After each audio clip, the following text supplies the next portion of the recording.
ஆண்டவர் சொல்றாரு, உனக்குள்ள ஒரு அதிசயத்தை நான் செய்வேன் அப்படின்னு ஆண்டவர் சொல்றாரு. அதிசயம்னா நமக்கு தெரியும்ல, சாதாரணமாய் நடக்கிறது வேறு.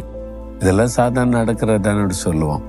ஆனா இதுவா, இப்படியா நடந்துச்சு, இப்படி நடக்க முடியுமா அப்படின்னு நினைப்போம் பார்த்தீங்களா? அது அதிசயம். உங்களுக்கு அப்படிப்பட்ட ஒரு அதிசயத்தை ஆண்டவர் செய்வேன் என்று வாக்கு பண்ணுகிறார். ஒரு அதிசயம் நடந்தாலும் உங்க காரியம் மாறும். அது மாதிரி ஒரு சூழ்நிலையில நீங்கள் இப்ப நின்று கொண்டு இருக்கலாம்.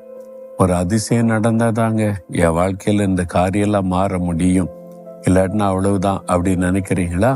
ஒரு அதிசயத்தை ஆண்டவர் உங்களுக்கு செய்வார். நான் ஊழிய பாதையில நிறைய அதிசயமான காரியங்களை நான் பார்த்திருக்கிறேன். இயற்கைக்கு மேற்பட்ட அதிசயமான காரியங்கள். பிறவிலேயே கண் தெரியலன்னா அவங்க கண் பார்வை திரும்ப வருவது கஷ்டம்.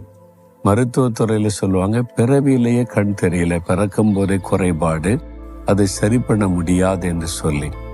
ஆனால் அப்படிப்பட்ட நிலைமையில பிறவில இருந்த கண் பார்வை இல்லாத ஒரு வாலிப மகளுக்கு ஆண்டவர் கண் பார்வை கொடுத்தது என் ஊழியத்திலே பார்த்திருக்கிறேன். ஒருவருக்கு அல்ல, 2 பேருக்கு அப்படியே 2 கண் பார்வையும் இல்லாத சூழ்நிலையில ஒரு மகள் பாருங்க, இந்த கண் பார்வை இல்லாதவங்க படிக்கிற ஸ்கூல்ல படிச்சு அந்த பிரெயில சொல்லுவாங்கல்ல, அந்த எழுத்தெல்லாம் படிச்சு அவங்க டிகிரிலாம் முடிச்சிருக்கிறாங்க. அவங்க கையில கம்போடு தான் டிராவல் பண்ணுவாங்க.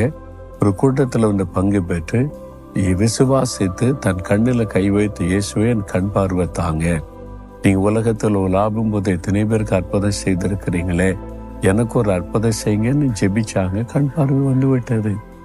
அவங்க மேடையில் வந்து சாட்சி சொன்னாங்க, பாருங்க நான் அவங்களுக்காக ஜெபிக்கவே இல்லை அன்றைக்கு. அவங்க ஜெபம் பண்ணாங்க இயேசுவிடத்துல, அவங்க விசுவாசித்தாங்க, அற்புதம் நடந்து விட்டது. பெரிய அதிசயம். எல்லாரும் ஆச்சரியப்பட்டு தேவனை துதித்தாங்க. இந்த மாதிரி அதிசயங்களை பல காரியத்தை ஊழிய பாதையில பார்த்திருக்கிறேன். இயற்கைக்கு மேற்பட்ட காரியம். உங்களுக்கு ஒரு அதிசயம் நடக்க போகிறது. நீங்க சுகம் அடைவதற்கு, தேவை சந்திக்கப்படுவதற்கு, உங்களுடைய நிந்தை மாறுவதற்கு, உங்களுடைய தொழில் ஆசீர்வதிக்கப்படுவதற்கு, நீங்கள் ப்ரொமோஷன் அடைவதற்கு, உங்களுடைய பிள்ளைகள் செட்டில்மெண்ட் அமைந்து நல்ல ஆசீர்வாதமான வாழ்க்கை அமைவதற்கு ஒரு அதிசயத்தை ஆண்டவர் செய்ய போகிறார். விசுவாசிக்கிறீங்களா? அவர் அதிசயங்களை நடப்பிக்கிற தேவன். ஆண்டவரே, இந்த மகனுக்கு இந்த மகளுக்கு இன்றைக்கு ஒரு அதிசயத்தை செய்து இவளை மகிழ பண்ணும்.